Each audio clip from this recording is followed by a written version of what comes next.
Unit का नाम electrostatics. आज पढ़ने जा रहे हैं यार क्लास 12 का पहला चैप्टर, चार्ज की वजह से आने वाले इफेक्ट्स। जहां से शुरू होती है क्लास 12 की शुरुआत, यानी कि इलेक्ट्रोमैग्नेटिक्स की शुरुआत। बड़ा मजा आने वाला है, तो जल्दी से कॉपी पेन निकालो और शुरू करते हैं।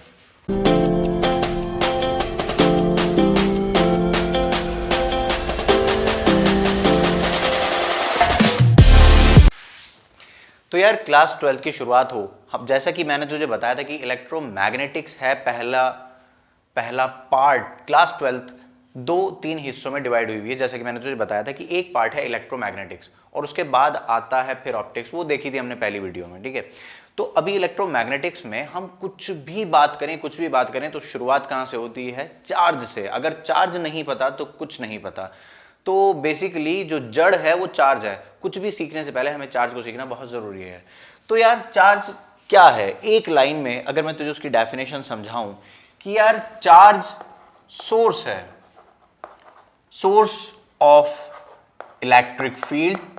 तो कहे सर इसका तो मैंने नाम सुना है क्लास 10th में, मैंने कहा एंड मैग्नेटिक फील्ड। तूने कहा इसका भी मैंने नाम सुना है क्लास 10th में। तो इलेक्ट्रिक फील्ड, मैग्नेटिक फील्ड और एक और चीज है जिसे हम कहते हैं रेडिएशंस। क्या कहते हैं? रेडिएशंस। तो एक लाइन में मैं जो चार्ज की डेफिनेशन समझ सकता हूं कि चार्ज सोर्स है इलेक्ट्रिक फील्ड का, मैग्नेटिक फील्ड का और रेडिएशन का। बात समझ में आई आपको? तो ये इलेक्ट्रिक फील्ड, मैग्नेटिक फील्ड और ये radiations electric field, magnetic field and radiations, charge इनकी सोर्स है। एक फिजिकल क्वांटिटी है चार्ज। बहुत डिस्कशन करने वाले हैं कि चार्ज आता ही क्यों है, चार्ज आने की वजह क्या है और कैसे किसी बॉडी पर हम चार्ज ला सकते हैं। तो सारा डिस्कशन होगा, लेकिन फिलहाल अगर आपको चार्ज के बारे में कुछ जानना है तो एक लाइन में मैं उसकी डेफिनेशन समेटना चाहूं तो source of electric field, magnetic field and radiations. एक और बात भी बोली जाती है कि चार्ज के ऊपर फोर्स आती है जब वो इलेक्ट्रिक फील्ड में रखा हो या मैग्नेटिक फील्ड में रखा हो, समझ में आया, या रेडिएशन में रखा हो, तो कुछ फोर्स आती है चार्ज पे। तो बारी बारी करके हर एक पॉइंट को डिस्कस करेंगे। बात समझ में आई आपको? तो फिलहाल हम क्या कह सकते हैं कि source of electric field, magnetic field and radiation. Charge he basically वो है जिसकी वजह से इलेक्ट्रिक फील्ड आती है, मैग्नेटिक फील्ड आती है या रेडिएशन आती है। तो बाबा बहुत ध्यान से सुनो कि ऐसा भी कहा जा सकता है विच एक्सपीरियंस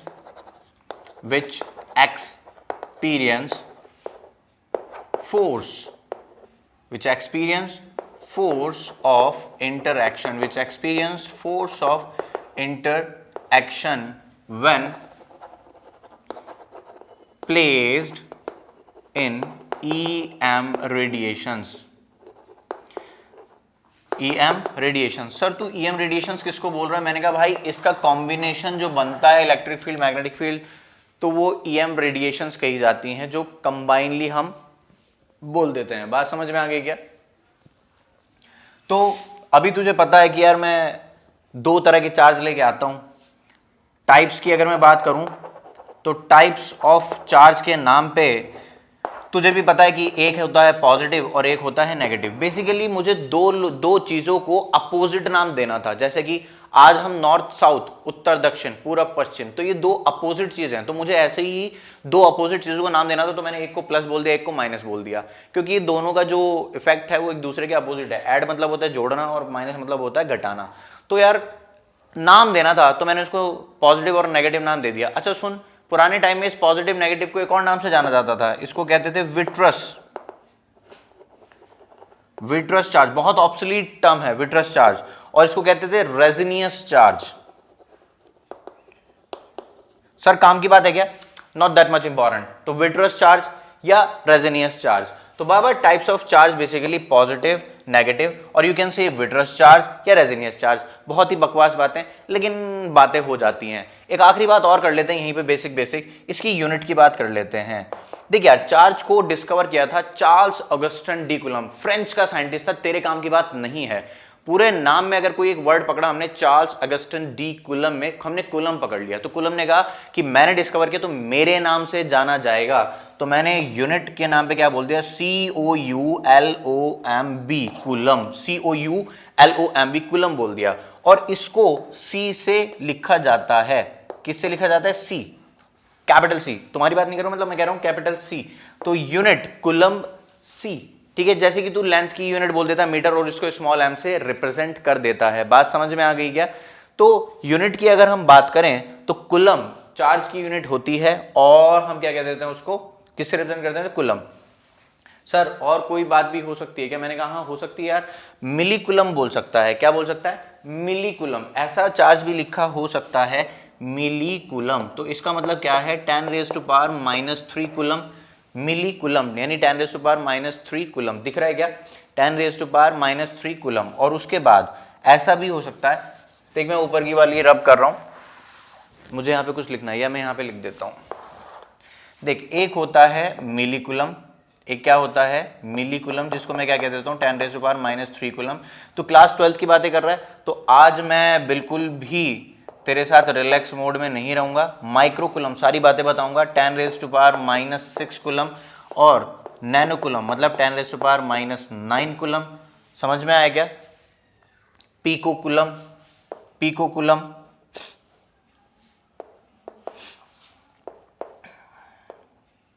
10⁻⁻12 कूलम। तो बेसिकली ये ऑर्डर है, ये ऑर्डर है चार्ज के। बात समझ में आई? Milli coulomb, micro coulomb, nano coulomb, pico coulomb. तो नोट करना हो जल्दी से नोट कर, फिर रब करते हैं।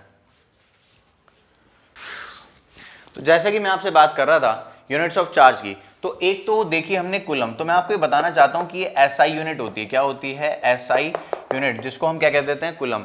लेकिन एक होती है सीजीएस यूनिट। सर बिल्कुल क्या वैसे ही जैसे कि एसआई यूनिट लेंथ की होती है मीटर, और सीजीएस में अगर हम लेंथ को देखें तो हम सेंटीमीटर में लिखते हैं, बिल्कुल। तो यहां पर एक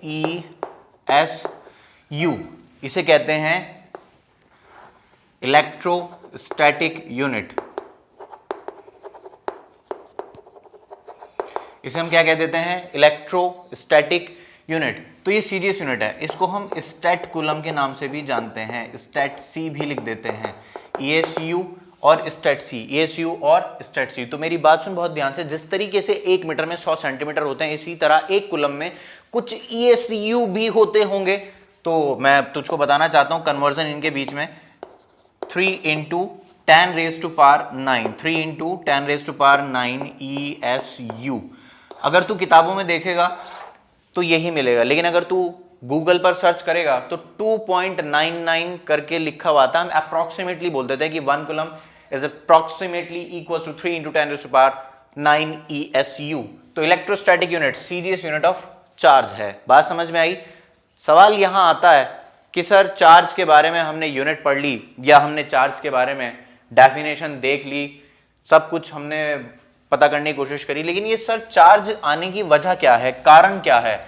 तो आज अब हम ये सीखने जा रहे हैं कि कॉज ऑफ चार्ज क्या है। क्या डिस्कस करने जा रहे हैं कि कॉज ऑफ चार्ज क्या है। तो हेडिंग अब हमारी क्या आने वाली है, कॉज ऑफ चार्ज। क्या कहूंगा? कॉज ऑफ चार्ज, यानी कि कारण क्या है। कॉज ऑफ चार्ज, कारण क्या है, वजह क्या है, चार्ज आता ही क्यों है। तो बहुत ध्यान से सुन मेरी बात। सबसे पहले हमने किसको कंसीडर करा? नेचुरली अकरिंग एटम को। किसको कंसीडर करा? नेचुरली अकरिंग एटम को कंसीडर किया। तो नेचुरली अकरिंग एटम को अगर मैं कंसीडर करूं, कुछ ऐसा होता है कि बीच में न्यूक्लियस है। तू पढ़ा लिखा बच्चा है बाबा, 12वीं क्लास में आ चुका है, तो मैं तुझको ज़्यादा नहीं बताऊंगा कि न्यूक्लियस में कौन कौन होता है, तुझे ऑलरेडी पता है कि न्यूक्लियस को अगर तू जूम करके देखे, न्यूक्लियस को अगर तू जूम करके देखे तो यार यहां पर कौन मिलते हैं? एक मिलता है न्यूट्रॉन और एक मिलता है प्रोटॉन। समझ में आया क्या? यहां पे कौन कौन मिलता है? न्यूट्रॉन मिलता है और प्रोटॉन मिलता है। और यहां पर जो इलेक्ट्रॉन्स हैं वो यहां लूजली बाउंडेड हैं, गोल गोल गोल गोल घूमते रहते हैं, just like solar system, just like solar system. तो ये कौन है बीच वाला? ये है न्यूक्लियस। ये कौन है बाबा? ये है न्यूक्लियस। कौन है ये? न्यूक्लियस। समझ में आया क्या? तो ये कौन है? न्यूक्लियस। तो बाबा ये है न्यूक्लियस, न्यूक्लियस में न्यूट्रॉन और प्रोटॉन होते हैं और इलेक्ट्रॉन यहाँ लूजली बाउंड है। तो तुझे पता होगा अगर मैं नेचुरली अकरिंग एटम की बात करूं तो वहां पर नंबर ऑफ प्रोटॉन्स, मैंने ये स्मॉल एन पी क्या लिखा, नंबर ऑफ प्रोटॉन्स है, नंबर ऑफ प्रोटॉन्स है, और ये मैंने स्मॉल एन ई लिखा, ये क्या है, नंबर ऑफ इलेक्ट्रॉन्स। तो मैं ये कहना चाह रहा हूं कि नेचुरली अकरिंग एटम में number of protons equals to number of electrons होते हैं। अगर तुझे पता हो कि इलेक्ट्रॉन और प्रोटॉन पे चार्ज होता है, तो 7th और 8th क्लास तो पास है ना बाबा। तो इलेक्ट्रॉन पे कैसा होता है, नेगेटिव चार्ज होता है, कितना होता है तुझे पता है, 1.6 इंटू 10⁻⁻19 कूलम, इलेक्ट्रॉन पर माइनस के साथ, प्रोटॉन पे प्लस के साथ। समझ में आया क्या? तो बहुत ध्यान से सुन कि जो नेचुरली अकरिंग एटम होता है तो उसके अंदर नंबर ऑफ प्रोटॉन्स और नंबर ऑफ इलेक्ट्रॉन्स इक्वल मात्रा में होते हैं। बात समझ में आएगी? तो इसीलिए वो कैसा होता है, न्यूट्रल।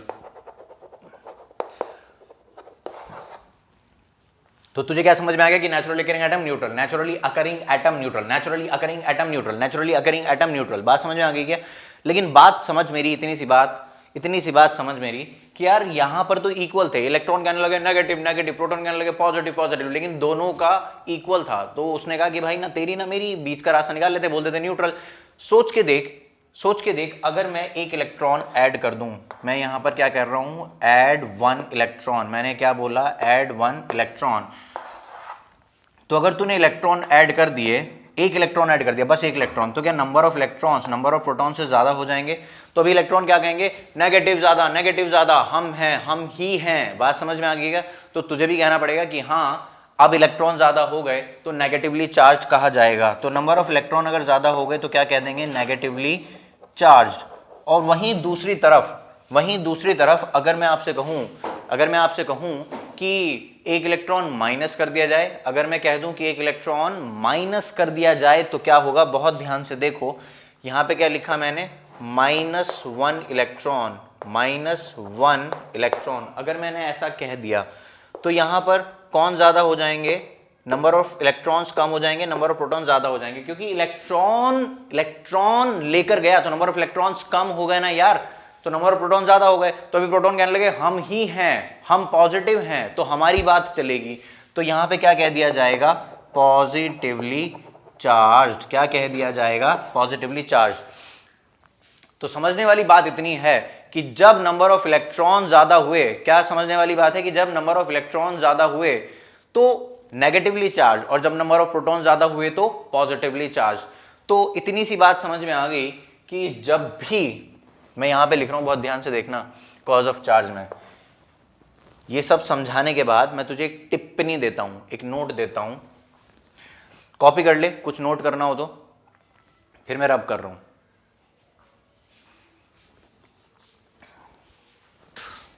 तो समझने वाली बात यह है कि नोट है, क्या है, नोट दिया जा रहा है। कौन सा नोट, 10 का, 20 का, 100 का, 1000 का? नहीं रे, एक काम की बात है, उसको मैं नोट बोल रहा हूं कि अगर किसी बॉडी में number of electron number of proton के इक्वल हुए तो हम उसे क्या कह देंगे, न्यूट्रल।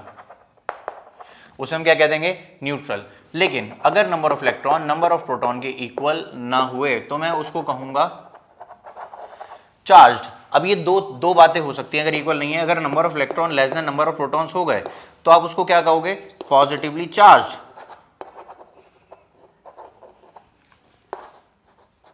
और अगर नंबर ऑफ इलेक्ट्रॉन्स यहां पर लेस हुए थे, अगर ज्यादा हो गए नंबर ऑफ प्रोटॉन से, तो आप उसे क्या कह दोगे, नेगेटिवली। बहुत बेसिक सा फंडा है ये, बहुत बेसिक सा फंडा है, तो आपको समझ में आना चाहिए कि नंबर ऑफ इलेक्ट्रॉन ज्यादा, नंबर ऑफ इलेक्ट्रॉन कम तो positively charge, number of electron ज्यादा तो negatively charge.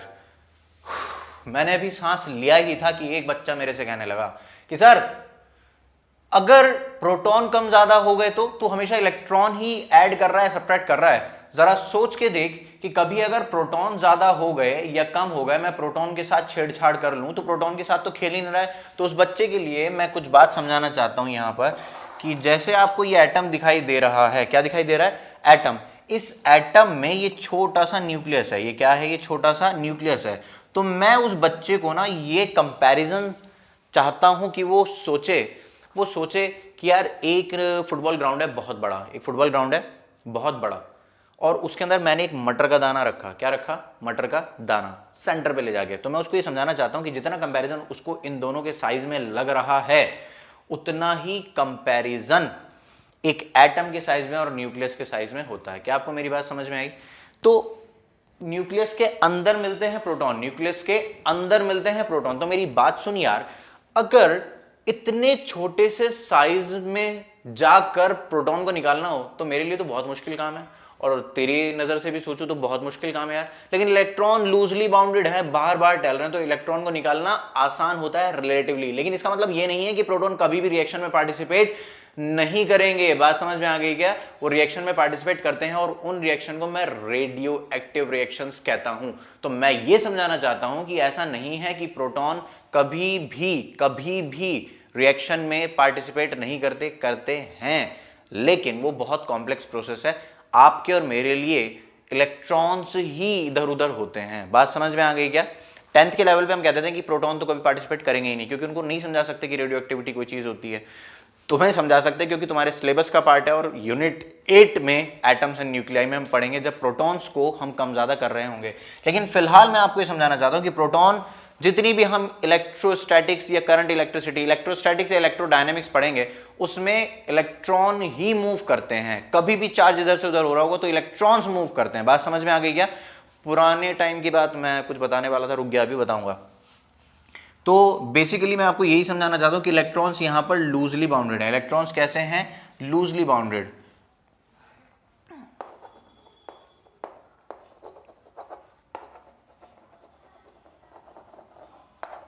Loosely bounded electrons, loosely bounded electrons. तो इलेक्ट्रॉन्स कम ज्यादा कर सकते हैं, प्रोटॉन नहीं। बात समझ में आ गई क्या? ठीक है, अगला सवाल यह आता है कि कोई बॉडी चार्ज होती कैसे है।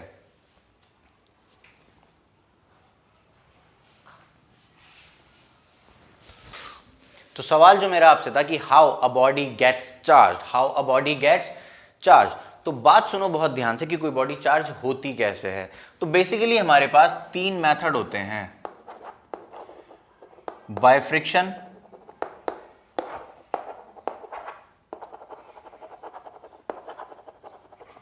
Bye conduction, by induction.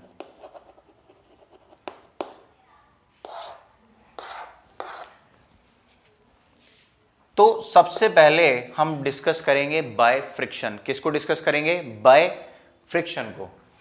तो सबसे पहले हम बाय फ्रिक्शन को डिस्कस करने जा रहे हैं। उससे पहले आप एक छोटी सी स्टोरी देखो, देवा की स्टोरी। आज देवा पड़ेगा रे, इलेक्ट्रिक चार्ज गिरा रे कंगा। कंगा? देवा रे देवा, जानता है क्या अभी पेपर बिट्स को कंगा अट्रैक्ट करेगा? ना ना ना ना ना ना। चल अभी मेरी बात सुन, ए हंस मत रे, अभी इसको फाड़ा रे बाबा, और उसके बाद कंगे को टच करके देखना रे। खच खच खच खच खच खच टक टक टक। अट्रैक्ट हुआ क्या? ए हंस मत रे बाबा। चल अभी उठ जमीन से, ओके ओके। कंगे को अपने बालों पे रब कर और अब टच करके देखना रे बाबा। टक टक टक। चिपक गया ना, बोला था मैं तेरे को। देख ये अट्रैक्शन। अब तो मैं कुछ भी चिपका सकता हूँ इससे। गलत सोचता है रे, कंगे पर इलेक्ट्रिक चार्ज आएगा रे अभी। अरे भागता कहाँ है? कुर्सी पर भी चार्ज हो सकता है, ये भी चार्ज है। 2 तरह के चार्ज होते रे अपने पास, पॉजिटिव और नेगेटिव। इस कुर्सी पे, अरे रुकना रे, कुर्सी पर अभी पॉजिटिव और नेगेटिव इक्वल मात्रा में। पूरी बात तो सुन रे बाबा, अभी न्यूट्रल है। जब पॉजिटिव और नेगेटिव, अरे रुक तो रे, कंगे को देख रे, गुस्सा मत कर, इसको देख। अभी मुझे कुछ समझ नहीं आ रहा है, मैं पेपर लेकर आता हूँ। अभी ये न्यूट्रल है रे बाबा, इसके पास पॉजिटिव और नेगेटिव इक्वल मात्रा में ही रे बाबा। अभी क्यों ले आया? अभी अटैक नहीं करेगा। ना ना ना ना ना। अभी मैं तेरे को कुछ बाल देता है। तो तब क्या हुआ था जब मेरे पेपर बिट्स को सुन attract तो, कर लिया था? अभी कुछ मैं मुझे तेरे कुछ को समझ कुछ नहीं आ रहा बाल है। देता है, उसको रब करके देख। हाँ। अभी ये देख, अट्रैक्शन हो जाएगा, चार्ज हो गया रे बाबा। मजा आ रहा है। अभी ये चार्ज हो चुका है, पेपर बिट्स को अट्रैक्ट कर रहा है। अगर मैं इस केस को मेटेलिक कॉम से रिप्लेस कर दूं तो क्या होगा? क्या तब भी ऐसे अट्रैक्ट करेगा? अभी समझाता है मैं तेरे को मेटेलिक कॉम का। अभी यहाँ से कहीं दूर लेके चलता है, मैं तेरे को समझाता है। घबरा मत। देख ये प्लास्टिक के कॉम पे मैं रब किया, कुछ इलेक्ट्रॉन्स इधर से बालों से कंघे पे ट्रांसफर हो जाएंगे और ये अर्थ में जाने से रुक जाएंगे, क्योंकि कंघा गुड कंडक्टर नहीं है रे बाबा। घबरा मत रे, इधर देख रे, पेपर अट्रैक्ट हो रहे। अरे घबरा नहीं रे, अभी मेटेलिक कॉम समझा रहे मैं तेरे को, समझा ना? अभी देख रहे बाबा, अभी मैं इसको रब करता ही और जो भी इलेक्ट्रॉन इसके ऊपर जाती है, मेटल गुड कंडक्टर होता है तो सारे इलेक्ट्रॉन अर्थ को ट्रांसफर कर देता है। तो कंघे पर कुछ भी चार्ज नहीं रहेगा रे मेटेलिक इसमें। हाँ चिपका क्या? अभी मैं समझ गया। ये तो सबसे पहले हम देख रहे हैं बाय फ्रिक्शन।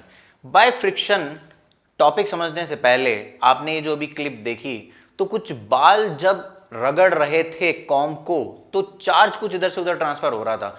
ऐसा बहुत सारी जगह होता है, जैसे कि जब भी मैं टीवी स्क्रीन के पास से गुजरता हूं, जब पुराने टाइम में बड़े बड़े टीवी हमारे आसपास रखे होते थे, आजकल तो दीवार पे टंगे होते हैं, तो टीवी स्क्रीन के पास से जब गुजरते थे तो मेरे हाथ के कुछ बाल होते थे उसकी तरफ अट्रैक्ट हो जाते थे। बात समझ में आई आपको? और एक बार कभी कभी ऐसा भी होता था कि सर्दियों में जब मैं पुल ओवर ऐसे उतारता हूं तो मेरे बाल कुछ अट्रैक्ट होते हैं उस पुल ओवर की तरफ। कभी कभी ऐसा भी होता है जब सर्दियों में मैं सोने के लिए ब्लैंकेट के अंदर जैसे ही जाता हूं तो वहां पे कुछ स्पार्क से महसूस देते हैं। तो ये सारी की सारी चीजें जो हैं ये चार्ज ट्रांसफर की वजह से हो रही हैं। हम चार्ज की प्रॉपर्टीज भी देखेंगे, लेकिन ये सारी चीजें पढ़ने के बाद। बात समझ में आई आपको कि चार्ज की प्रॉपर्टीज क्या क्या होती हैं? बात समझ में आ रही है आपको? लेकिन फिलहाल बाय फ्रिक्शन समझने से पहले, या जो क्लिप में आपने अभी देखा उसको समझाने से पहले, मैं आपको एक टर्म समझाना चाहता हूं, बाइंडिंग एनर्जी। क्या समझाना चाहता हूं? Binding energy.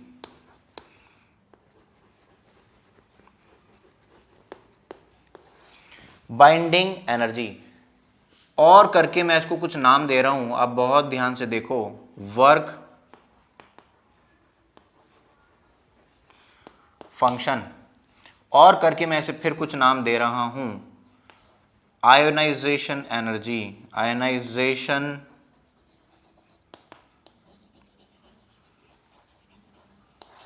एनर्जी और करके मैं इसे फिर एक नाम दे रहा हूं, थ्रेशोल्ड एनर्जी।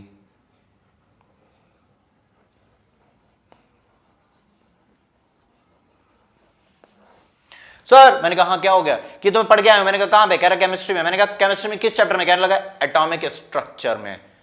मैंने कहा क्या टॉपिक था? तूने कहा फोटो इलेक्ट्रिक इफेक्ट में। मैं इसे पढ़ चुका हूं कि जब किसी इलेक्ट्रॉन को फ्री कराना होता है तो उसे कुछ मिनिमम अमाउंट ऑफ एनर्जी देनी पड़ती है। तो मेरी बात सुन यार, हमारी बात कहां अटक गई थी? ये सारे नाम एक ही हैं, ये सारे नाम एक ही हैं। तो बहुत ध्यान से सुन, जब मैंने इलेक्ट्रॉन को, ये न्यूक्लियस है, इलेक्ट्रॉन को आके कहा चल मेरे साथ, तो इलेक्ट्रॉन कहने लगा नहीं नहीं मैं नहीं जा सकता। मैंने कहा क्यों, क्या हो गया? कहना न्यूक्लियस ने मेरे ऊपर कुछ एनर्जी खर्च कर रखी है और मुझे बाइंड कर लिया अपने से। मैंने कहा चल अच्छा एक काम करते हैं यार, तेरे बिहाफ पे मैं एनर्जी पे कर देता हूं यार, क्यों टेंशन ले रहा है? तो तब तो चलेगा ना मेरे साथ, जो भी तेरे ऊपर कर्जा है एनर्जी का वो मैं पे कर देता हूं, क्या दिक्कत आई? तब चलना मेरे साथ। तो इलेक्ट्रॉन कहने लगा हाँ अगर तू ऐसा कर दे तो मैं तेरे साथ चलने के लिए तैयार हूं। तो मेरी बात सुन यार, मेरी बात सुन। तो इलेक्ट्रॉन को जो मिनिमम अमाउंट ऑफ एनर्जी चाहिए, जो इलेक्ट्रॉन को मिनिमम अमाउंट ऑफ एनर्जी चाहिए न्यूक्लियस के इन्फ्लुएंस से फ्री होने के लिए, उस मिनिमम अमाउंट ऑफ एनर्जी को मैं क्या कहता हूं? बाइंडिंग एनर्जी कहता हूं। क्या कहता हूं मैं? Binding energy. तो यही डेफिनेशन भी मैं यहां पर लिखने वाला हूं, बहुत ध्यान से सुनना। एक लाइन की डेफिनेशन है और तेरे दिमाग में चिपक जाएगी। Minimum amount of energy, minimum amount of energy required by the electron to just get free from the influence of nucleus।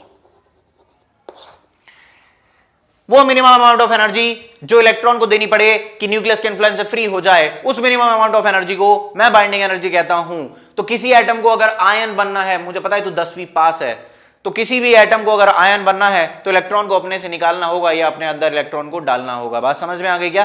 तो वो मिनिमम अमाउंट ऑफ एनर्जी जो आयन बनने के लिए चाहिए उसे मैं क्या कह देता हूं? Ionization energy. किसी भी मेटल सरफेस से इलेक्ट्रॉन को बाहर निकालने के लिए जो मिनिमम अमाउंट ऑफ एनर्जी चाहिए उसे मैं वर्क फंक्शन के नाम से भी जानता हूं और उसी को मैं थ्रेशोल्ड एनर्जी के नाम से भी जानता हूं। तो डेफिनेशन एक लाइन में, मेरी बात सुनो बहुत ध्यान से। The minimum amount of energy required by the electron to just get free from the influence of nucleus. बात समझ में आई आपको? तो इसको हम कह देते हैं बाइंडिंग एनर्जी। तो इसका मतलब यह हुआ कि अगर फ्रिक्शन की हेल्प से भी मुझे इलेक्ट्रॉन को निकालना है तो मिनिमम अमाउंट ऑफ एनर्जी मुझे इस केस में भी देनी होगी और इलेक्ट्रॉन को बाहर निकाल लिया जाएगा या रख दिया जाएगा। तो वापस आते हैं बाय फ्रिक्शन पर। तो कंसीडर करते हैं कि मान ले यहां पर एक ए बॉडी है। क्या है? एक ए बॉडी है और एक बी बॉडी है। मैंने ए बॉडी को बी बॉडी पर रब किया। मान ले ये बॉडी बी है और ये बॉडी ए है, बिल्कुल ऐसे ही। और मैंने इन दोनों को आपस में रब किया, मैंने इन दोनों को आपस में ऐसे ऐसे रब किया। तो ये पता कैसी बात है? तो जल्दी से अपने दोनों हाथों को ऐसे कर, ऐसे टच कर आपस में और ऐसे ऐसे कर बहुत तेजी के साथ।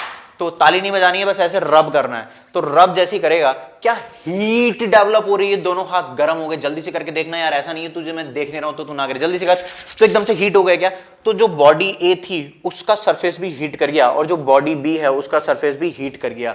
अगर हीट कर गया तो क्या बॉडी ए के जो इलेक्ट्रॉन्स हैं उन्होंने एनर्जी एब्जॉर्ब करी होगी, इलेक्ट्रॉन्स ने एनर्जी को पी लिया होगा, और बॉडी बी के जो इलेक्ट्रॉन्स है उन्होंने भी एनर्जी को पी लिया होगा। तो मेरी बात सुन बहुत ध्यान से कि जब दोनों बॉडी के इलेक्ट्रॉन्स ने एनर्जी को पी लिया है तो किसके इलेक्ट्रॉन जल्दी फ्री होंगे? पॉज कर सोच। तो गधे मेरी बात सुन, जिसके ऊपर कर्जा कम है, जिसकी बाइंडिंग एनर्जी कम है, तो वो जल्दी फ्री कर देगा इलेक्ट्रॉन को। बात समझ में आई या नहीं आई? तो बॉडी ए है, बॉडी बी है, जब मैं उन दोनों को ऐसे रब किया आपस में, जिसकी बाइंडिंग एनर्जी कम होगी वो जल्दी इलेक्ट्रॉन को फ्री कर देगा, जल्दी इलेक्ट्रॉन्स को फ्री कर देगा। बात समझ में आ गई क्या? और दूसरी बॉडी जिसकी बाइंडिंग एनर्जी ज्यादा है, जिसकी बाइंडिंग एनर्जी ज्यादा है, वो इलेक्ट्रॉन्स को कैच कर लेगा और जो इलेक्ट्रॉन्स को लूज कर देगा वो पॉजिटिवली चार्ज हो जाएगा और जो इलेक्ट्रॉन्स को गेन कर लेगा वो नेगेटिवली चार्ज हो जाएगा। अब ये भी तो देखा हमने, excess of electron negatively charge, absence of electron positively charge. अरे मानता है कि नहीं यार? बहुत शानदार। तो सवाल यहां पे आके टिकता है कि बाइंडिंग एनर्जी ऑफ ए, इसको मैंने क्या कह दिया? बाइंडिंग एनर्जी ऑफ ए, और इसके लिए जो बाइंडिंग एनर्जी है बी के लिए मैंने उसको कह दिया BeB। तो ये बाइंडिंग एनर्जी ऑफ ए हो गई, ये बाइंडिंग एनर्जी ऑफ बी हो गई। बहुत ध्यान से सुन मेरी बात, ये बाइंडिंग एनर्जी ऑफ ए है, ये बाइंडिंग एनर्जी ऑफ बी है। सवाल इस बात पे आके अटकता है कि जिसकी बाइंडिंग एनर्जी कम होगी वो कैसा हो जाएगा? वो जल्दी इलेक्ट्रॉन्स को लूज कर देगा और वो कैसा हो जाएगा? Positively charge. और जिसकी बाइंडिंग एनर्जी ज्यादा है वो इलेक्ट्रॉन्स को कैच कर लेगा और हो जाएगा नेगेटिवली चार्ज। बात समझ में आ गई क्या? तो यहां पर लिखते हैं इफ, यहां पर लिखते हैं कि binding energy of A is less than binding energy of B. तो कौन लूज करेगा इलेक्ट्रॉन? जल्दी से बात सुन यार, A will lose electron, A will lose electrons and become positively charged, बात समझ में आ गई क्या? वहीं अगर ऐसा है A will lose electron and become, will lose electron first, ऐसे बोलना चाहिए, will lose electron first and become positively charge. इसको लिख लेना और यहां पे क्या लिखूं? B will gain electron, B will gain electrons and become negatively charge. तो बाबा ये बात नोट कर ले, लिख ले इस बात को कि जिसकी बाइंडिंग एनर्जी कम वो पॉजिटिवली चार्ज होगा, जिसकी बाइंडिंग एनर्जी ज्यादा वो नेगेटिवली चार्ज हो जाएगा। बात समझ में आ गई क्या? एक एग्जांपल देखते हैं बिल्कुल ऐसे ही, कि जैसे कि ग्लास रॉड होती है, जैसे कि क्या होती है? एक ग्लास रॉड। सुन, इन दोनों बातों को ना नोट करके लिख लेना। दो बॉडीज हमने जिन दोनों को रब किया उसमें से जिसकी बाइंडिंग एनर्जी कम है वो हमेशा कैसा होगा? Positively charge. क्यों? क्योंकि वो इलेक्ट्रॉन लूज कर देगा। और जिसकी बाइंडिंग एनर्जी ज्यादा है वो इलेक्ट्रॉन गेन करेगा और कैसा हो जाएगा? Negatively charge. तो बात सुन, एक एग्जांपल हम यहां पे देख रहे हैं कि जैसे कि मैं बात करूं ग्लास रॉड की, जैसे कि मैं बात करूं ग्लास रॉड की, तो ग्लास रॉड की बात सुन। ग्लास रॉड को मैंने सिल्क क्लॉथ से, किससे? सिल्क क्लॉथ, सिल्क क्लॉथ से रब किया। इन दोनों को मैंने ऐसे घच घच घच घच घच घच घच ऐसे रब कर दिया। तो ग्लास रॉड पे मैं आपको बताना चाहता हूं कि ग्लास रॉड इलेक्ट्रॉन्स लूज कर देगा, ग्लास रॉड इलेक्ट्रॉन लूज कर देगा और कैसा हो जाएगा? Positively charge.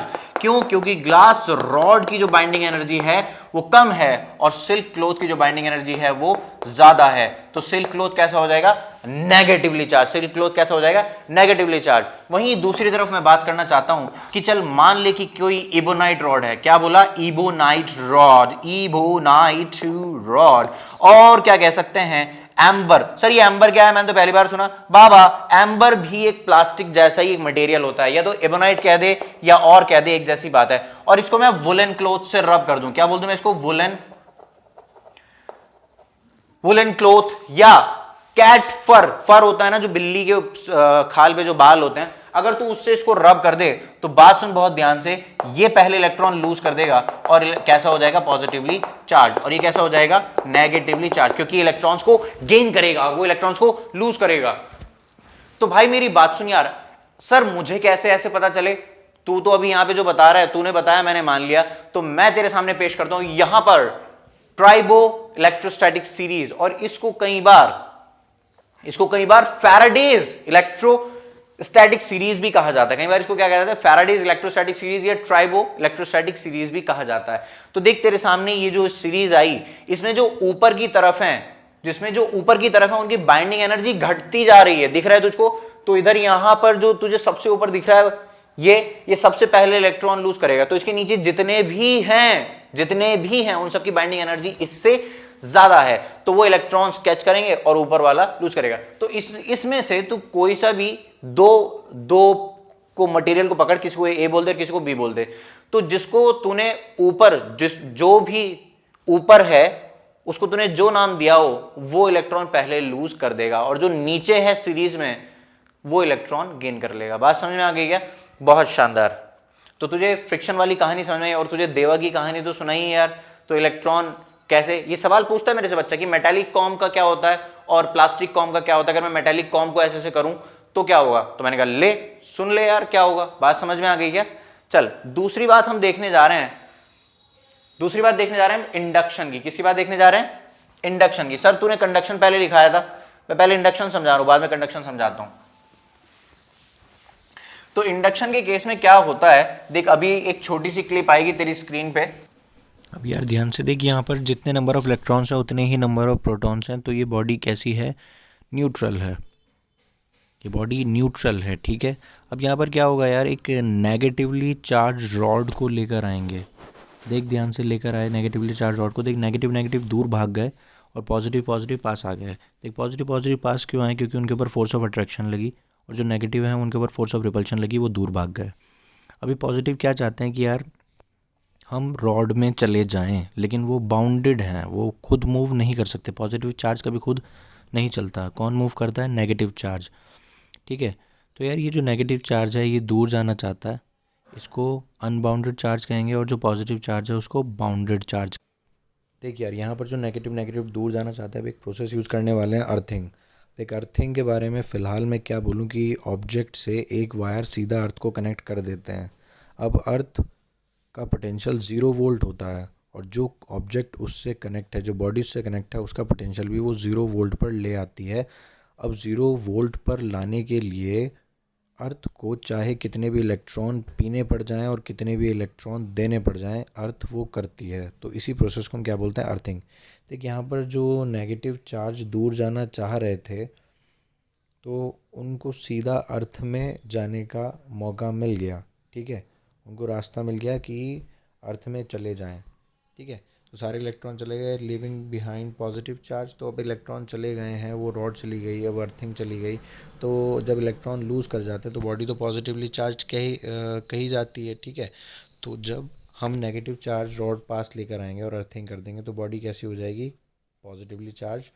और देख दूसरी तरफ अगर हम एक पॉजिटिवली चार्ज रॉड लेके आए तो नेगेटिव चार्ज ही बाउंडेड चार्ज कहलाता है। ठीक है, तो इस बार देख इलेक्ट्रॉन्स आ रहे हैं अर्थ से, तो अब इलेक्ट्रॉन्स आए हैं तो बॉडी कैसी हो जाएगी, नेगेटिवली चार्ज का मतलब जिस भी टाइप की चार्ज बॉडी इस पास लेकर आएंगे उसके अपोजिट चार्ज डेवलप होगा। बात समझ में आई क्या? बहुत शानदार। देख जैसा बताया था कि इलेक्ट्रॉन अर्थ से आ रहे हैं, यहाँ पर पॉजिटिव चार्ज को न्यूट्रलाइज कर रहे हैं, और जब ये रॉड और अर्थ हट जाएगी तो देखिए नेगेटिवली डिस्ट्रीब्यूट हो जाएगा और नेगेटिवली चार्ज रॉड बन जाएगी।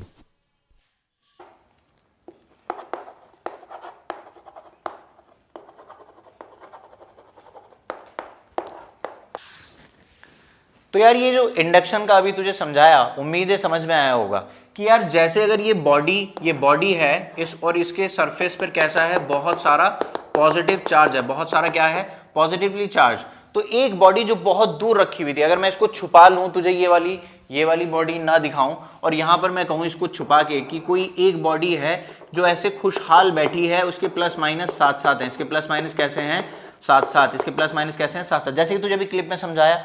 तो लेकिन जैसे ही ये बॉडी इसके पास आएगी तो ये जो इनका प्यार था साथ साथ रहने का, ये अभी खत्म हो जाएगा। तो पॉजिटिव है तो अपनी साइड किसको खींच लेगा, नेगेटिव को खींच लेगा, और दूर किसको भेज देगा, पॉजिटिव को भेज देगा। तो यहां पे मैं उन बच्चों को भी एक बात समझाना चाहता हूं कि अगर कोई बॉडी न्यूट्रल हो, और एक बॉडी चार्ज हो, उनके बीच में भी इंटरेक्शन हो सकता है। जब ये पास आ गई बॉडी बी तो इसके नेगेटिव चार्जेस इधर आ गए, पॉजिटिव चार्ज उधर चले गए। जब तक मैंने इसको छुपा रखा था, इसके पास नहीं लाया था, तो इसके पॉजिटिव नेगेटिव पास पास बैठे हुए थे, सब लोग खुश थे।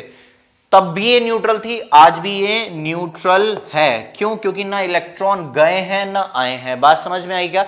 तो आज भी न्यूट्रल है, बस रीडिस्ट्रीब्यूशन ऑफ चार्ज हो गया। वर्ड को नोट कर, मार्क कर, रीडिस्ट्रीब्यूशन ऑफ चार्ज हो गया। लेकिन ध्यान से देख, क्या नेगेटिव चार्ज पास है और पॉजिटिव चार्ज दूर है, तो ये ओवरऑल अट्रैक्ट ही करेंगे। समझ में आया क्या? ये बात मैं समझाऊंगा, फिक्र मत कर, लेकिन रेफरेंस मैं यहां का दूंगा, तू ध्यान से देख ले इस फिगर को। समझ में आया? और इसमें हमें अर्थिंग कर दे, जैसे कि अभी तुझे समझाया वीडियो में। तो ये वाला यहां से अर्थ से इलेक्ट्रॉन आएंगे और इस पॉजिटिव चार्ज को न्यूट्रलाइज कर देंगे। तो इलेक्ट्रॉन आए हैं और उसके बाद तू इसको भी हटा दे, इसको भी हटा दे, तो क्या हो जाएगा, ओवरऑल नेगेटिवली चार्ज बॉडी हो जाएगी। ओवरऑल कैसी हो जाएगी, नेगेटिवली चार्ज बॉडी। और इसका एकदम उल्टा कंसीडर कर कि नेगेटिव होगा तो यहां पे पॉजिटिव आ जाएगा और यहां नेगेटिव आ जाएगा। फिर जब मैं अर्थिंग करूंगा तो नेगेटिव चार्ज अर्थ में चला जाएगा, वो इलेक्ट्रॉन्स एक्स्ट्रा जो हैं वो अर्थ में चले जाएंगे। उसके बाद मैं अर्थिंग भी हटा दूं और इसको भी हटा दूं, तो फिर ये कैसी हो जाएगी, पॉजिटिवली चार्ज। क्या तुझे मेरी बात समझ में आई? लास्ट हम देखते हैं जिसको मैं क्या कह रहा हूं, कंडक्शन। क्या कह रहा हूं, कंडक्शन।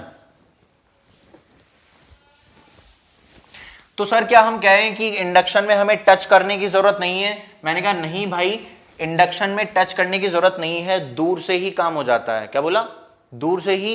हाँ बिल्कुल, दूर से ही इंडक्शन हो जाता है, चार्ज प्रोड्यूस हो जाता है। तो यहां पर मेरी बात सुन, अभी लास्ट वाला हम जो डिस्कस कर रहे हैं वो क्या है, बाय कंडक्शन। लेकिन बाबा बहुत ध्यान से सुनो, कंडक्शन में टच होना जरूरी है, कंडक्शन में टच होना जरूरी है, टचिंग मस्ट है। सर ये अच्छा सा लग रहा है टचिंग वाला, टचिंग मस्ट है। समझ में आया? देख कुछ समझाने की कोशिश करता हूं मैं तुझे। मान ले कि इसके पास बहुत सारा पॉजिटिव है, इसके पास बहुत सारा पॉजिटिव है, ऐसे भर के बैठा हुआ है, अंदर भी बाहर भी, सरफेस पे भी, सब जगह। और एक बॉडी दूसरी है, यहां पर प्लस भी है, माइनस भी है, प्लस भी है, माइनस भी है। बात समझ में आ गई? तो कितने माइनस है, ले 1 2 3 4 5 माइनस है। समझ में आ गया? तो मैं एक दूसरी फिगर बना रहा हूं, जब मैं इसको इसके पास लेके आऊंगा तो बहुत ध्यान से देख, मैं तुझे एक छोटी सी क्लिप भी दिखा के, कुछ इमेज वगैरह दिखा के कोशिश करूंगा। ठीक है, इनिशियली नंबर ऑफ इलेक्ट्रॉन्स और नंबर ऑफ प्रोटॉन्स बराबर है, तो चाहे तो गिन के देख, बराबर है, तो बॉडी न्यूट्रल है। हम यहाँ पर अब पॉजिटिवली चार्ज इसके पास लेकर आ रहे हैं, और जैसे जैसे और पास आएगी तो इसके बॉडी के जो नेगेटिव चार्ज हैं वो अट्रैक्ट होंगे उस रॉड की तरफ, उसके पास जाना चाहेंगे, उसके अंदर जाना चाहेंगे। देख, ठीक है, क्योंकि उनके ऊपर फोर्स ऑफ अट्रैक्शन लगेगी, और टच होते ही देखिए मूव करना शुरू कर देंगे। ठीक है, लिविंग बिहाइंड पॉजिटिव चार्ज, मतलब वैकेंसी क्रिएट कर देंगे जिसको हम पॉजिटिव चार्ज कहते हैं। तो देखने में ऐसा लगेगा कि पॉजिटिव चार्ज रॉड से निकल के इधर आ गया, और हालांकि हुआ क्या है कि इलेक्ट्रॉन्स बॉडी से रॉड में गए हैं, ठीक है, वैकेंसी क्रिएट कर दी। तो देख अब बॉडी में से इलेक्ट्रॉन गए हैं तो बॉडी पॉजिटिवली चार्ज कहलाएगी। तो देख पॉजिटिवली चार्ज रॉड आई थी और उसने पॉजिटिव चार्ज ट्रांसफ़र कर दिया, इसको ऐसा समझा जाता है। तो यार ये जो रॉड थी यहां पर जब मैं इसको इससे टच कर दूंगा, तो इसके पास पॉजिटिव ज्यादा है, जैसे मैंने इन दोनों को आपस में टच कर दिया, ये वाली बॉडी और ये वाली बॉडी, तो इसके जो प्लस हैं 1 2 3 4 5 6 7 बनाए थे मैंने, 1 2 3 4 5 ही बनाया अभी, ठीक है, और 1 2 3 4 5 6 और 1 2 3 4 5 6, यहां ऊपर 5 ही बनाए। क्यों? क्योंकि यहां से 2 नेगेटिव इसके पास इलेक्ट्रॉन ट्रांसफर हो गए होंगे। तो देख मैं इनको खाली कर दूंगा यहां से और पॉजिटिव बना दूंगा। क्यों? क्योंकि जब ये यहां से जाएंगे तो क्या वैकेंसी क्रिएट करके जाएंगे। देख इसको उड़ा दिया, बाकी माइनस अपनी जगह पर रहे। बात समझ में आ गई क्या? समझ में आई बात? तो मैं तुझे समझाना चाहता हूं कि इसका नेगेटिव इधर ट्रांसफर हो गया। तो देखा आपने कि कुछ नेगेटिव इधर से इधर ट्रांसफर हो गए। तो कंडक्शन जरूरी, कंडक्शन में टचिंग होना जरूरी। जब ये टच हुए तभी ट्रांसफर हुए। देखिए तेरी स्क्रीन पे कुछ पिक्स भी आ रही हैं। पहले जो पिक आई उसके अंदर वो इक्वल डिस्ट्रीब्यूशन है, मतलब कहीं पे पॉजिटिव है कहीं पे पॉजिटिव है। उसके बाद देख बहुत ध्यान से कि जैसे ही मैं दूसरी रॉड उसके पास लाके टच किया तो कुछ नेगेटिव चार्ज इधर से उधर चले गए, चले गए और जब ये उधर से उधर चले गए तो हमें क्या लगा कि पॉजिटिव ट्रांसफर करके उधर चला गया। देख ध्यान से देख, हमें ऐसा लगा कि यहां से 2 पॉजिटिव उतर के यहां पे और यहां पर चले गए। तो हम इसे कहते हैं चार्ज ट्रांसफर होना। चार्ज हमेशा नेगेटिव ही ट्रांसफर होता है, लेकिन हमें कई बार क्या लगता है कि पॉजिटिव ट्रांसफर हो गया। क्या आपको मेरी बात समझ में आई? तो सिर्फ और सिर्फ इलेक्ट्रॉन मूव कर सकते हैं, प्रोटॉन मूव नहीं कर सकते। समझ में आया? आपकी और मेरी जितनी भी थ्योरी है क्लास 12th में और आगे भी हायर स्टडीज में, हम यही मान के चलते हैं कि इलेक्ट्रॉन मूव करता है। इवन इलेक्ट्रॉनिक्स में भी, इलेक्ट्रॉनिक्स इंजीनियरिंग में भी, मैंने इलेक्ट्रॉनिक्स इंजीनियरिंग की है, तो उसमें भी जो हम पढ़ते हैं सेमीकंडक्टर्स, उसमें भी ऐसा ही मानते हैं कि इलेक्ट्रॉन मूव कर रहे हैं, कुछ और मूव नहीं करता। समझ में आया क्या?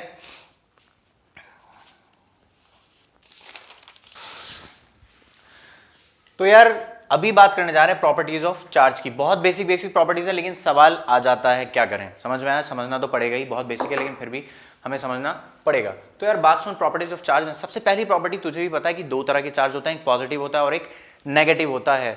तीसरी तरह का कोई चार्ज नहीं होता। तो सबसे पहली बात सुन, like charges repel each other. Like charges repel. देख बहुत बेसिक सी बात है, मतलब पॉजिटिव की बात करूं या नेगेटिव की बात करूं, इनकी आपस में दुश्मनी होती है।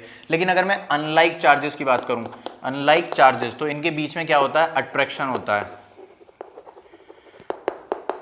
यानी कि इनके बीच में प्यार है। तो अपोजिट वालों में जो है अट्रैक्शन हो रही है। तो बहुत नेचुरल सी भी बात है, समझता है कि नहीं यार? तो मेरी बात सुन यार, तो अगर पॉजिटिव और नेगेटिव की बात करें तो वो दुश्मन है, रिपेल करते हैं एक दूसरे को। और अगर मैं बात करूं पॉजिटिव की और नेगेटिव की तो वो अट्रैक्ट करते हैं। बात समझ में आ गई क्या? देख मैं तुझे एक छोटी सी क्लिप भी दिखाता हूं, ध्यान से देख इसको। देखो भाई, पॉजिटिव चार्ज रखा है यहाँ पर और दूसरा पॉजिटिव भी रखा है। तो इसको जैसे ही मैं फ्री करूँगा, देख बहुत तेज़ भागता हुआ दूर चला जाएगा, जिससे समझ में आता है कि पॉजिटिव एक दूसरे को रिपेल करते हैं। देखो चलता ही चला गया, चल ठीक है। तो पॉजिटिव चार्ज मतलब दुश्मन। चल अभी एक पॉजिटिव और एक नेगेटिव है, तो नेगेटिव चार्ज को जैसे मैं फ्री करूँगा, देखिए भाग के इसके पास चला जाएगा। तो जिससे ये समझ में आता है कि पॉजिटिव और नेगेटिव एक दूसरे को अट्रैक्ट करते हैं, मतलब पॉजिटिव और नेगेटिव मतलब प्यार। तो देख अभी एक नेगेटिव और नेगेटिव की भी कहानी देख लेते हैं, ठीक है। देखिए यार, नेगेटिव और एक और नेगेटिव, जैसे मैं इस वाले नेगेटिव को फ्री करूँगा, देखिए भी भागता हुआ चला जाएगा। तो पॉजिटिव मतलब दुश्मनी, नेगेटिव मतलब दुश्मनी, और अपोजिट चार्ज मतलब अट्रैक्शन।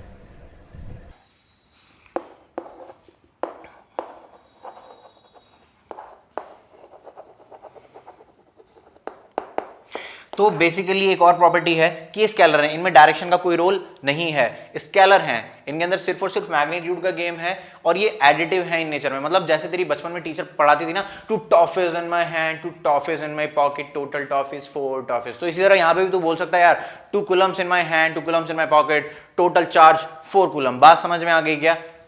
समझ में आई बात? तो यहां पर भी एडिटिव है, मतलब ऐसा होगा कि +2 कूलम और +3 कूलम। तो इक्वल आ जाएगा प्लस के 5 कूलम। बात समझ में आ गई क्या? इक्वल क्या आ जाएगा? Plus 5 coulomb. लेकिन कभी ऐसा हुआ प्लस 2 कूलम हुआ, माइनस 3 कूलम हुआ, तो ये माइनस का 1 कूलम बचेगा। तो एडिटिव इन नेचर है, एल्जेब्रिक एडिशन पॉसिबल है। क्या पॉसिबल है? एल्जेब्रिक एडिशन पॉसिबल है। इसको हम एल्जेब्रा वाली एडिशन ही कहते हैं। बात समझ में आ गई क्या?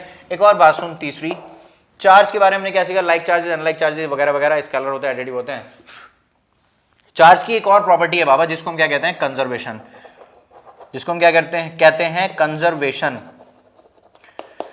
Conservation of charge. जैसे कि तूने 11वीं क्लास में पढ़ा मोमेंटम कंजर्वेशन, जैसे कि तूने 11वीं क्लास में पढ़ा टोटल मैकेनिकल एनर्जी कंजर्वेशन, इसी तरह हम यहां पर क्या पढ़ने वाले हैं?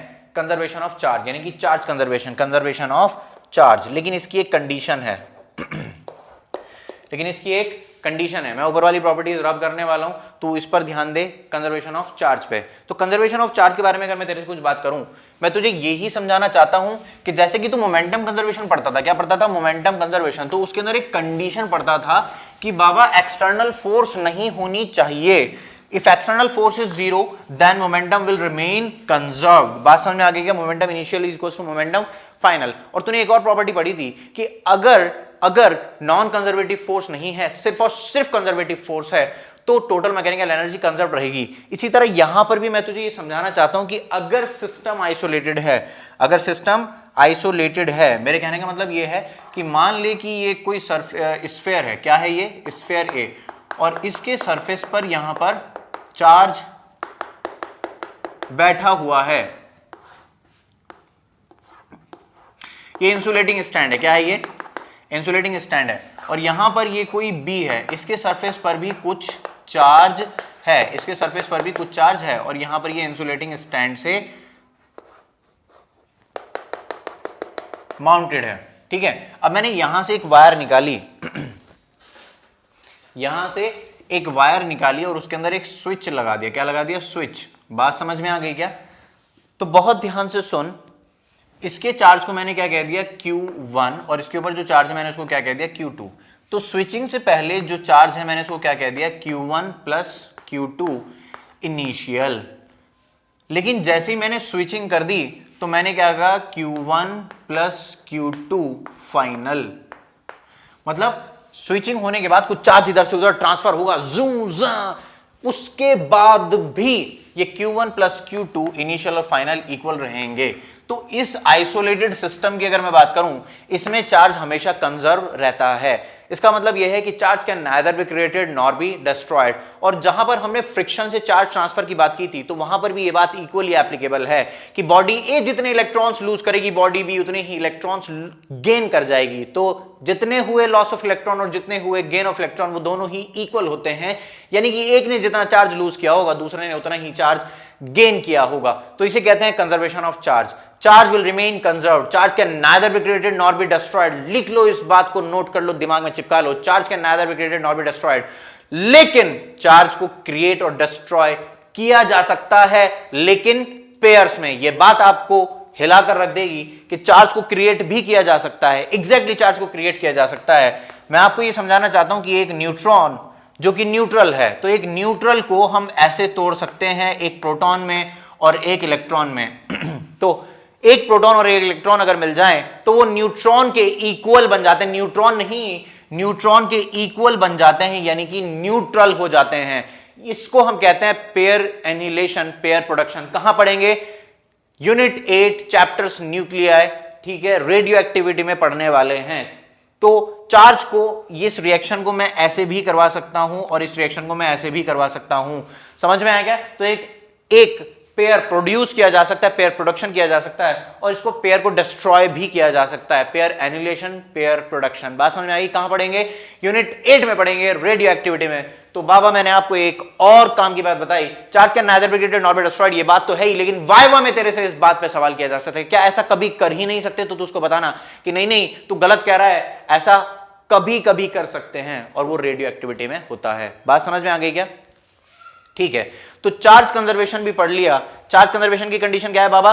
The system must be isolated. System must be isolated. एक सिस्टम आइसोलेट होना चाहिए। एक सिस्टम कैसा होना चाहिए? आइसोलेटेड। आइसोलेटेड सिस्टम कैसा होना चाहिए? आइसोलेटेड। अभी हम बात करने जा रहे हैं क्वांटाइजेशन पे। किस पे बात करने जा रहे हैं? एक और प्रॉपर्टी है जो बड़े काम की है, क्वांटाइजेशन ऑफ चार्ज। और इसको मैं आसान सी 2 लाइनों में तुझे समझा सकता हूं।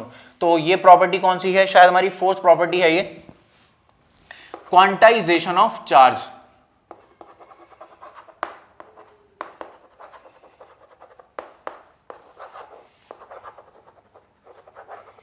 क्वांटाइजेशन ऑफ चार्ज से मेरा मतलब यह है कि देख, किसी भी कमरे में कितने आदमी बैठे हो सकते हैं, 2 आदमी बैठे हो सकते हैं, 10 आदमी बैठे हो सकते हैं, 100 आदमी बैठे हो सकते हैं। लेकिन क्या तूने कभी ऐसा सुना है कि एक कमरे में 10.5 आदमी बैठे हैं, या 2.5 आदमी बैठे हैं, या पौने 9 आदमी बैठे हैं? कभी ऐसा सुना है तूने? नहीं।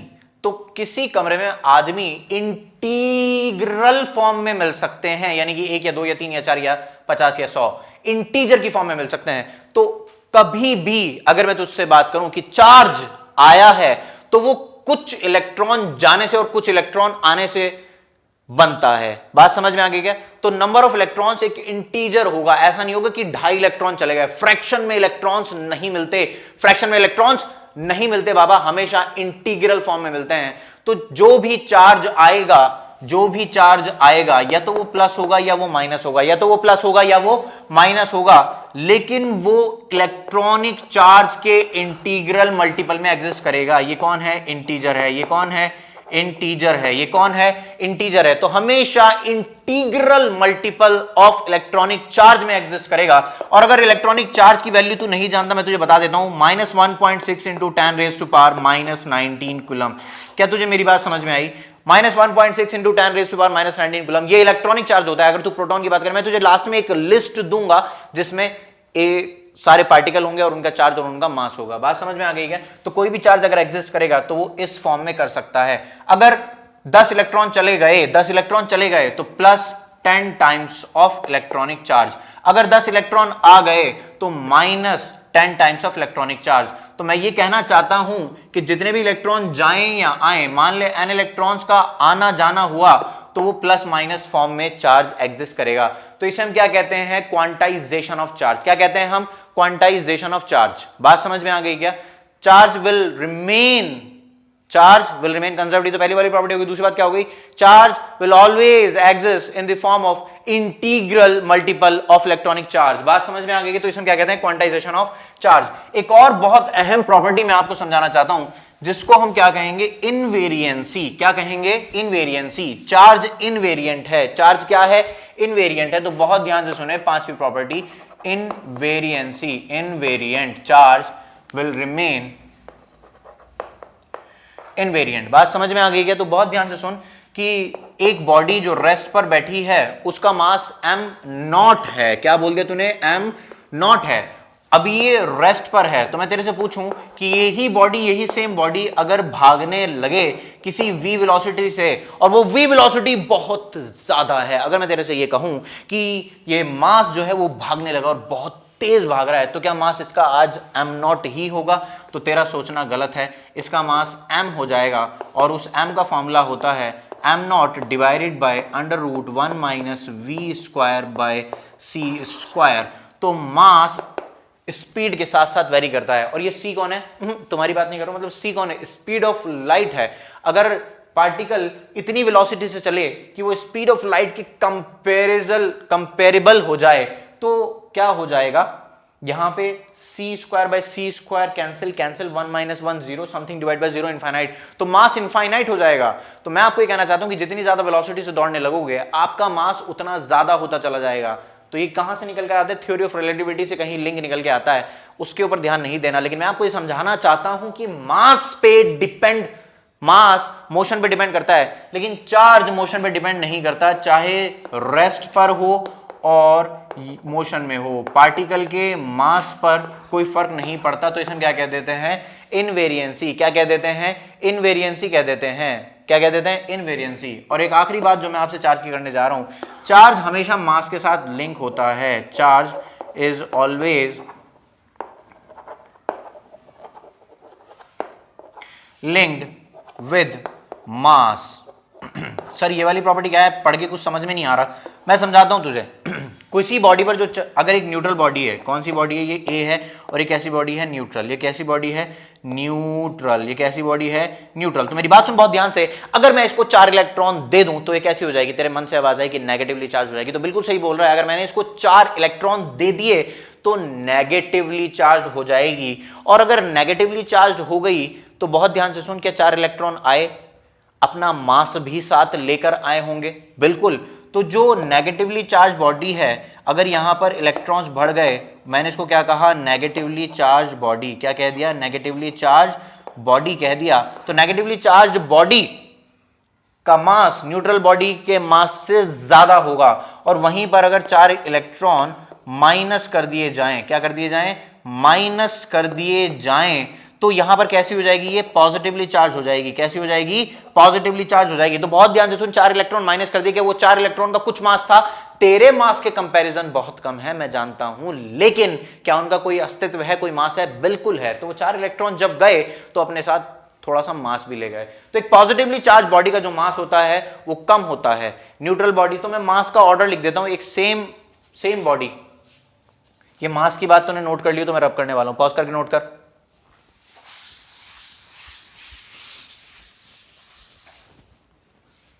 तो बहुत ध्यान से सुन कि यार एक है पॉजिटिवली चार्ज बॉडी, एक है न्यूट्रल और एक है नेगेटिवली चार्ज बॉडी।